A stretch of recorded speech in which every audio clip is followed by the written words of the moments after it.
तो कैसे हो आप सब। तो आज काफ़ी देर बाद हम वीडियो रिकॉर्ड कर रहे हैं। तो बीच में फेस्टिवल सीज़न आ गया था, तो बीच में वीडियो रिकॉर्ड करना थोड़ा इतना पॉसिबल नहीं हो पाया। ठीक है, पर कोई बात नहीं, हमारा जो ये वाला चैप्टर है इसके भी थोड़ा ही रह गया है, बस हमने ये कंप्लीट कर लेना है फिर। और फिर हम आगे पूरी ऐसे कोशिश करेंगे कि रेगुलर ही रहे।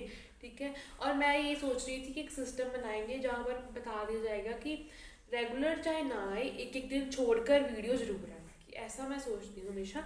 ठीक है, और साथ में कुछ शॉर्ट्स होंगे। आज शॉर्ट्स वगैरह मैं सोच रही हूँ कि शॉर्ट्स वगैरह का भी देखेंगे कोई सिस्टम कि इस दिन को डालनी ही डालनी है ऐसे।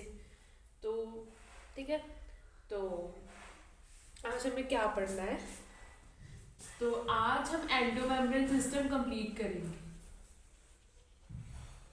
ठीक है, तो मैंने पिछली बार एंडोप्लाज्मिक रेटिकुलम पूरा खत्म कर दिया था, वो थोड़ी शॉर्ट वीडियो में। वो काफ़ी अच्छी लगी थी सबको, क्योंकि वहाँ पर मैंने एक टॉपिक को लेकर उसे काफ़ी एक्सप्लेन कर दिया था। ठीक है, तो आज हम क्या करेंगे। तो आज हम सबसे पहले इस एंडोप्लाज्मिक रेटिकुलम से आगे लेके जाएंगे गोल्गी बॉडी से। देखो मैं तुम्हें थोड़ा सा रिवाइज करवा देती हूँ। एंडोप्लाज्मिक रेटिकुलम में क्या होता है कि वहाँ पर SCR होता है, RAR होता है। कोई स्मूथ एंडोप्लाज्मिक रेटिकुलम होता है, एक रफ सा होता है। रफ का मतलब R होता है, R से रफ होता है, R से क्या होता है, राइबोसोम होता है। ठीक है, दोनों जो होते हैं, जो एक एंडोप्लाज्मिक रेटिकुलम का स्ट्रक्चर होता है वो क्या बनाता है, लिपिड्स बनाता है, स्टेरॉइड्स बनाते हैं, वहाँ पर प्रोटीन्स बनते हैं, राइबोसोम्स जो हैं वहाँ पर उन पे फंक्शन होते हैं, वेसिकल ट्यूब की फॉर्म में वो आगे चल जाता है। ठीक है, पहले हम इसका लिखते हैं, तो मैं आपको इसकी एक्सप्लेनेशन देती हूँ। It is densely stained reticulate structure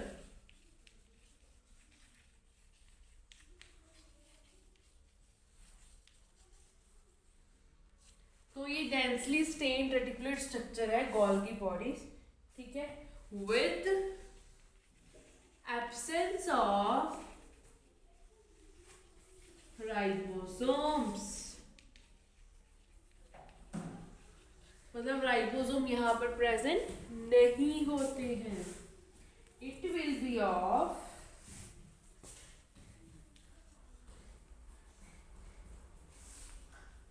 it will be simply arranged concentrically, flat, disc shape. हमारी सारी वर्डिंग ना NCERT की होती है। एंड दे आर पैरेलल, ऐसे मैं पैरेलल कैसे कर देती हूँ, पैरेलली अरेंज्ड। ठीक है, तो इसका मतलब क्या है, जो मैंने पूरा आपको गोल्गी बॉडी का लिखाया है। अब गोल्गी बॉडी भी डेंसली स्टेन्ड रेटिकुलेट स्ट्रक्चर है। डेंसली स्टेन्ड है, डेंसिटी मतलब मैंने क्या क्या कहा था कि जहाँ पर ज्यादा मास हो थोड़े वॉल्यूम में वो डेंसिटी होगी, डेंस हो गया स्ट्रक्चर है ना। वो रेटिकुलेट, ऐसे टेढ़ा सा स्ट्रक्चर रेटिकुलेट वाला एक ऐसा ही स्ट्रक्चर है जहाँ पर कोई भी राइबोसोम नहीं है। ठीक है, तो यहाँ पर कोई बार फ्लैट हो जाएगा, कई बार सिंपली अरेंज हो जाएगा। ठीक है, कई बार डिस्क शेप हो जाएगा। तो ऐसे एक डब्बा सा है हमारा, जहाँ पर कुछ ऐसे प्रोसेसेस होते हैं जहाँ से कुछ नई चीज़ें बनती हैं और आगे अलग निकलती हैं। मतलब कि इसका जी दोनों पैरेलली अरेंज, मतलब ये एंडोप्लाज्मिक रेटिकुलम के बिल्कुल पैरेलली है। यहाँ पे निकला सामान यहाँ पर जाएगा। मेन जो फंक्शन है गोल्गी बॉडी का वो क्या है कि पैकिंग करना और मॉडिफिकेशन करना। ठीक है, पैकिंग मॉडिफिकेशन, तो ये सब चीज़ें उसका फंक्शन है पूरा। तो यहाँ से जो सामान आया उसकी पैकिंग कर दी है। जैसे सपोज यहाँ पर ग्लाइकोजन आ गया, प्रोटीन आ गया, इन्होंने मिलकर बना दिया ग्लाइकोप्रोटीन, फिर लिपिड आ गए, ग्लाइकोलिपिड बना दिए। तो ऐसे मॉडिफिकेशंस होती हैं, नई नई फॉर्मेशंस होती हैं। तो उसी से क्या होता है कि गोल्गी बॉडी वर्क करता है और अपना जो है सामान ट्रांसपोर्ट करवा देता है, सेल को चाहिए जो वो कर देता है, सेल के बाहर कर देता है चीज़ें, ठीक है। तो अब हम इसका फंक्शन लिखते हैं। तो इसका फंक्शन क्या है, it help in packaging, modification and tagging. तो ये क्या करता है, चीजों को पैक करता है, मॉडिफाइड कर देता है, जैसे ग्लाइकोप्रोटीन बना दिया, लिपिड बना दिया, ठीक है, और टैग लगा दिया एक कि जहां से सामान ट्रांसपोर्ट हो जाएगा, ठीक है। अब देखो, सपोज हमारा गोल्गी बॉडी डिस्क शेप वाला, तो यहाँ पर आप ये भी पॉइंट लिखो, it is also present in form of tubules, मतलब एक ट्यूब्यूल्स की फॉर्म में। अब देखो ये यहाँ पर है, कोई ऐसा सामान आया, यहाँ पर क्या होगा, ये पैक हो गया और एक डब्बे की एक ट्यूब की फॉर्म में ये सामान जो है ट्रांसपोर्ट हो जाएगा, ठीक है। तो ये गोल्गी बॉडी का फंक्शन हो गया। तो क्या क्या फंक्शन बोले हमने, पैकेजिंग, मॉडिफिकेशन मतलब मॉडिफाइड कर दिया, या टैगिंग, ठीक है, ट्रांसपोर्ट, जैसे जोमेटो वाले होता है ट्रांसपोर्ट करने चीज़ों को, बस ये वहाँ पर भी है, ठीक है। अब यहाँ पर कुछ वर्ड्स जो हमारे एनसीईआरटी में हम यूज़ करते हैं, यहाँ से जो एंट्री होती है मटेरियल की, यहाँ से एग्जिट होती है, ठीक है। और इस फेस को क्या बोलते हैं, सिस फेस, यहाँ पर ट्रांस फेस, मतलब आपको नाम याद करने हैं, एक लिख लो, cis and trans are interconnected. क्यों बोला इंटरकनेक्टेड, क्योंकि वहां से जो है वो मटीरियल अपना निकालते हैं और साइड में ट्रांसपोर्ट करते हैं, ट्रांसपोर्ट कर देते हैं, दोनों कनेक्टेड है। यहाँ सामान जाकर यहाँ से निकल रहा है ना, और क्या कहेंगे, इधर वाले को कॉन्वेक्स, इधर वाले को कॉनकेव, ठीक है। और यहाँ पर फॉर्मिंग, यहाँ पर मैच्योरिंग, सिस हो गया, कन्वेक्स, ठीक है, एंट्री एग्जिट। तो हम ये वर्ड यूज करेंगे कि यहाँ से सामान आएगा, यहाँ पर प्रोसेसेस चलेंगे और यहाँ से वो एग्जिट कर जाएगा, ठीक है। अब हम इसके फंक्शन थोड़ी डिटेल में बढ़ेंगे, इसके फंक्शन करेंगे कि जो गोल्गी बॉडी है उसके कौन कौन से फंक्शन, ठीक है। और यहाँ एक बार लिख लेना साइड में कि वहाँ पर उनकी मॉडिफिकेशन होती है, आगे जैसे ऐसे इधर से एंटर करते वहाँ पर मॉडिफिकेशन होती है, ठीक है। तो अब हम गोल्गी बॉडी के फंक्शन पढ़ेंगे, ठीक है। सबसे पहले आपको ये बात याद रखनी है, formation of vesicles, tubules, lysosomes जो हम आगे पढ़ेंगे, एंड पैक्टिन, मतलब ये सब चीजों का निर्माण, पैक्टिन एंजाइम है, ठीक है। तो पैक्टिन प्रोटीन वाले का भी होता है। वेसिकल मतलब इस गोल्गी बॉडी जो एंडोप्लाज्मिक रेटिकुलम में बिल्कुल सामने है, जब ये अपना मटेरियल इधर कर देती है तो ऐसे करते करते कुछ ऐसे सब्सटेंस भी प्रेजेंट होती है, मतलब उसने वेसिकल बना दी, अपने में से ही वेसिकल बना दी, अपने में से ट्यूब्स बना दी, लाइसोसोम बना दिए, पैक्टिन बना दिए, ठीक है, एंड वैक्यूल्स, ठीक है। उसके बाद फॉर्मेशन ऑफ ग्लाइकोप्रोटीन्स, ये मैंने पहले भी आपको बताया, जैसे एग्जांपल है, ठीक है, काफी इंपॉर्टेंट है, ये आई हुई है एग्जाम में। एंड ग्लाइकोलिपिड्स, ठीक है, ग्लाइकोप्रोटीन है, ग्लाइकोलिपिड्स कौन बनाता है, हमारा गोल्गी बॉडी, ठीक है। उसके बाद जो थर्ड हमारा पॉइंट है उसमें क्या है, फॉर्मेशन ऑफ रूट कैप, मतलब bye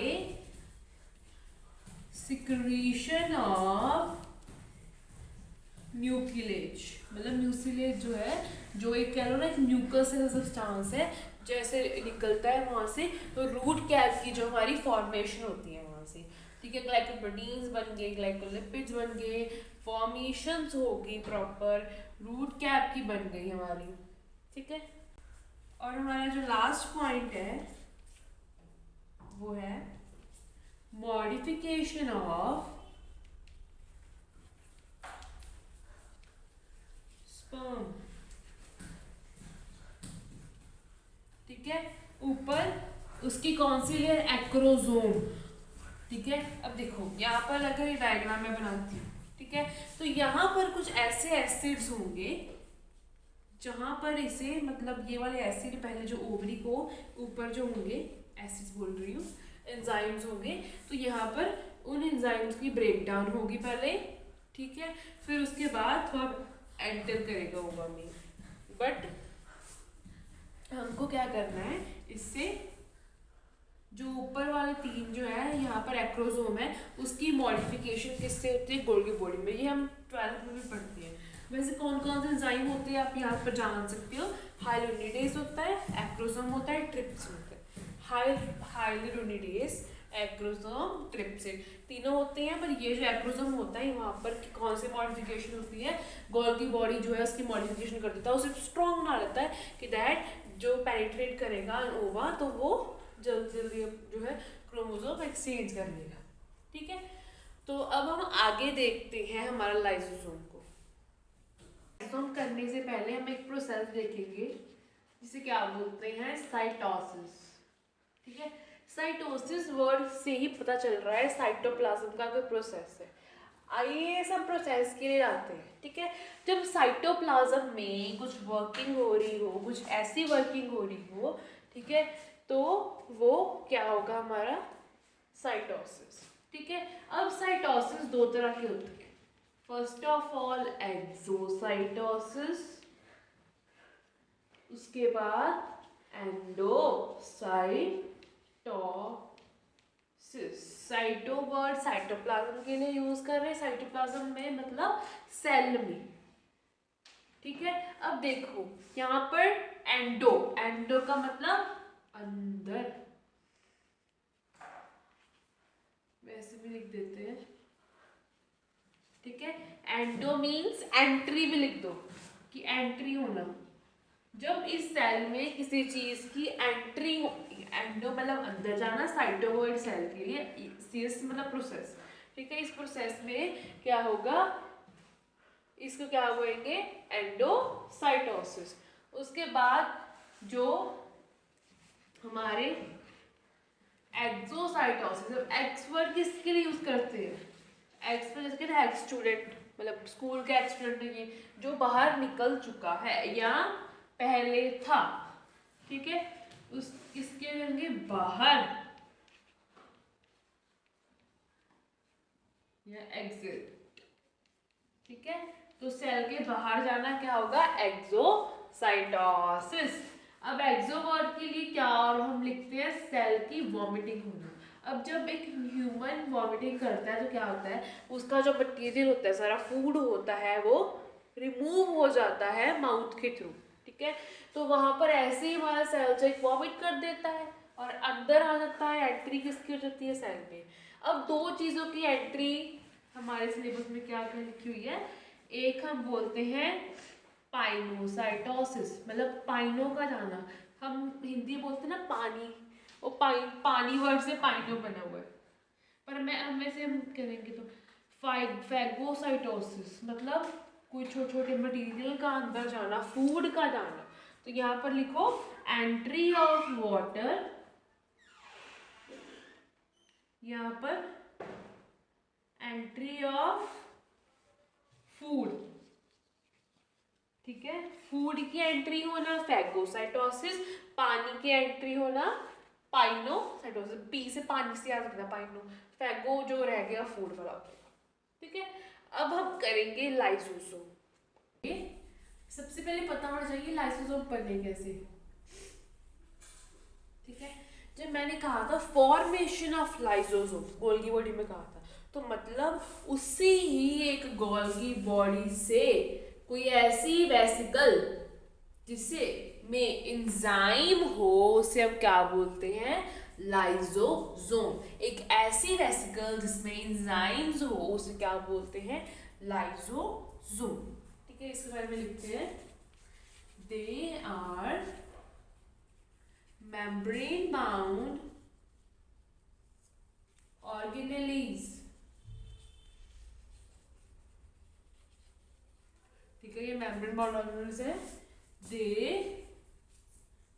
active at 5 pH 5 contain lipase, carbohydrates and protease enzyme। They are autophagy,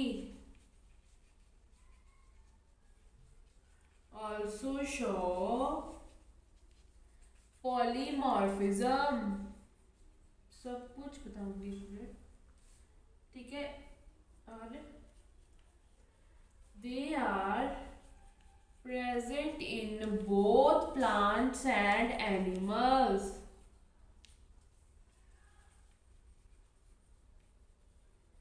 Also act as suicidal bag। ठीक है, तो मेम्ब्रेन बाउंड ऑर्गेनेली है हमारी लाइसोसोम। इसमें डिफरेंट डिफरेंट एंजाइम्स होते हैं जो कि सिर्फ एसिडिक पीएच पर ही एक्टिव होते हैं, एसिडिक एंजाइम होते हैं। और ये कौन कौन से एंजाइम होते हैं? Hydrolytic enzyme. लिख सकते हो कि जो पानी पे वर्क करता है। तभी तो कहते हैं पानी पिया करो, क्योंकि हमारे एंजाइम ही हाइड्रोलाइटिक है, तभी तो वर्क कर पाएंगे। ठीक है, तो हाइड्रोलाइटिक एंजाइम जो पीएच पे वर्क करते हैं। ऑटोफैगी मतलब जो खुद के डेड सेल्स होते हैं उनको ये खा जाते हैं। डेड सेल्स हो गए, डेड ऑर्गेनेलीज होगी, जो सारा waste act as a dustbin of cell. ठीक है, डस्टबिन की तरह इनमें हम कचरा फेंक देते हैं। ठीक है, पॉलीमॉर्फिज्म मतलब डिफरेंट डिफरेंट शेप ले लेते हैं। अब देखो, अब ऐसा ये लाइसोम है। ठीक है, अब मैंने इसमें भरी गई, इसकी शेप ऐसी होगी सपोज। ठीक है, ज़्यादा फैल गया, जब ऐसा नहीं होता थैले में आप डालते हो सामान, उसकी शेप का चेंज होने लग जाती है ना, बस वैसे ही होता है इसमें भी। ठीक है, और एनिमल और प्लांट दोनों में प्रेजेंट होते हैं। प्लांट्स में ये इंटरकनेक्टेड होते हैं आपस में। ठीक है, तो क्या होते हैं? सुसाइडल बैग मतलब एक ऐसा बैग जहाँ पर जिन्होंने सुसाइड कर ली उसको यहाँ पर डाल दो, मतलब उनको बिल्कुल डेड वाली चीज़ों को यहाँ पर डाल दिया। ठीक है, तो ये पहले आप लिखो they active at the entry of H positive ion by proton pump via ATP। ठीक है, ATP जब उसके साथ कनेक्ट होती है तो उसमें H पॉजिटिव आइंस की एंट्री होने लग जाती है। इसमें H पॉजिटिव आइंस ज़्यादा होंगे मतलब एसिडिक पीएच। ठीक है, अब आगे बढ़ते हैं। कौन सा पॉइंट है कि लाइसोसोम जो है वो कैसे बनते हैं, और मतलब पहले अगर हम बात करें प्राइमरी लाइसोसोम की।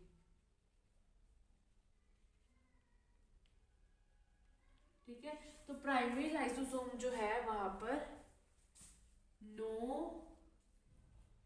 एसिडिक मीडियम, मतलब यहाँ पर कोई भी एंजाइम से रिएक्शन नहीं होगी, प्लस नो रिएक्शन, मतलब सिंपल एक कह लो ना, एक वेसिकल सी होगी। व्हेन वैक्यूल, जब उसके साथ एक वैक्यूल जुड़ जाएगी, मतलब एक ऐसा डस्ट, मतलब एक ऐसी जगह जहाँ पर हम सामान रख सकते हैं, हमारा करकट, कूड़ा करकट। ठीक है, तो when vacuole attach to vesicle they form secondary lysosome, मतलब तब वो सेकेंडरी लाइसोसोम बनता है जब ये इसके साथ अटैच कर जाते हैं, मतलब ये कैसे करके ऐसे अटैच हो गया। फिर ये लाइस यहाँ पर एंजाइम वगैरह ऐड करेंगे, और यहाँ पर एंजाइम ऐड करेंगे, यहाँ पर डस्टबिन का होगा। ठीक है, यहाँ पर शेप चेंज होगी, पॉलीमॉर्फिज्म होगी, ऑटोफैग खाने लग जाएंगे, फिर फेंक देंगे बाकी चीज़ों। ठीक है, तो हमारा एंडोमेम्ब्रेन सिस्टम पूरा ख़त्म हो गया है, अब न्यूक्लियस वगैरह हम स्टार्ट करेंगे। ठीक है, तो तब तक के लिए पढ़ते रहिए।